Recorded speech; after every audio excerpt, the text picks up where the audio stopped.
Hello, it's Mark from Cars and Cameras, and today we're going to take a look at the Sony ZV-E1. Now, this is the USA unit.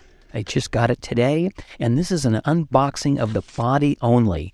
And as you can see in the box, it comes with fewer things than you normally get with a Sony camera.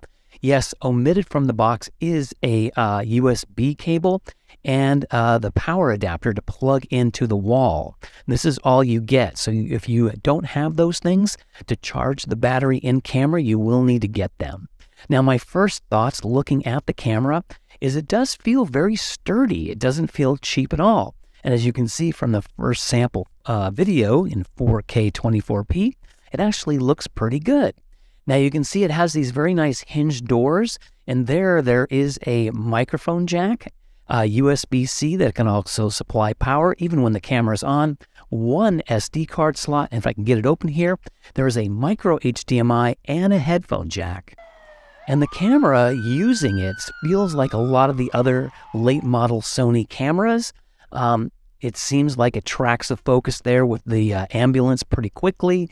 But what I'm really excited about is to try out some of these new modes with the camera. Also to see, I'm hearing a lot about that this camera can overheat. And you can see here, even with the standard picture profile, video rather, of the flower looks quite nice.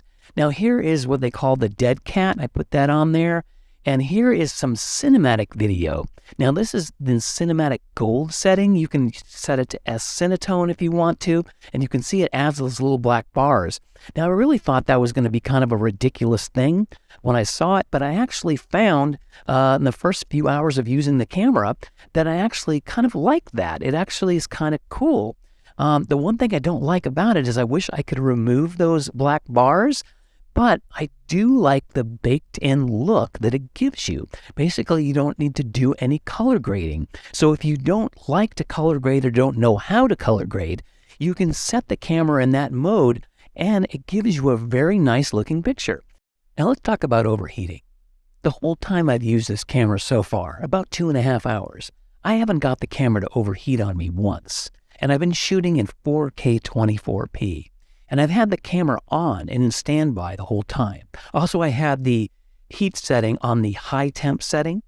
Now, it's true, this camera does not have a cooling fan like the FX3 or a heatsink design like the Sony a7S III.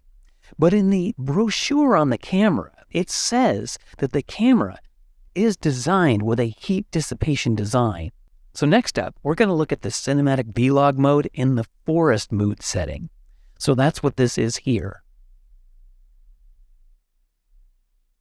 I have to say, all in all, I do like this camera quite a bit. I would say this rear viewfinder here is pretty much the same one on the Sony a7 IV. So if you're familiar with that camera, it's pretty close. So in this shot here, as soon as that person is visible in the background, you can see the camera automatically focusing on him.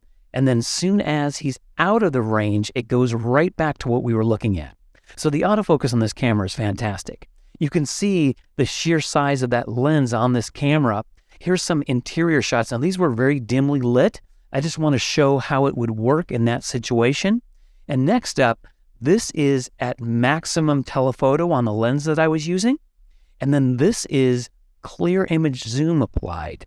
Now, what's really interesting about this camera is when you use clear image zoom, it still does the eye autofocus, which did not work on other Sony models.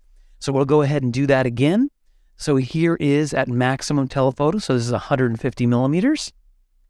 And then we're going to apply the clear image zoom. So there is clear image zoom. So it gets us in a lot closer. And as you can see, they look very close. This is probably the best clear image zoom that I've ever used. But like I say, every new Sony camera that comes out, they seem to improve upon these things, and especially the clear image zoom. So it looks very good. So we'll go ahead and look at it, what it looks like. So this is full clear image zoom, and these are all handheld. Now, be aware, the most amount of stabilization that you can use when you're in this mode is the active stabilization. You will not be able to inactivate the dynamic mode. So one thing I noticed in the instructions is the free upgrade for the 4K 120p. And I went to their website there, and you can see it's going to be available sometime in June. So guys, there's my quick look at the Sony ZV-E1. Be sure to come back to my channel for more videos on this camera, and be sure to like, share, and subscribe, and have a wonderful day.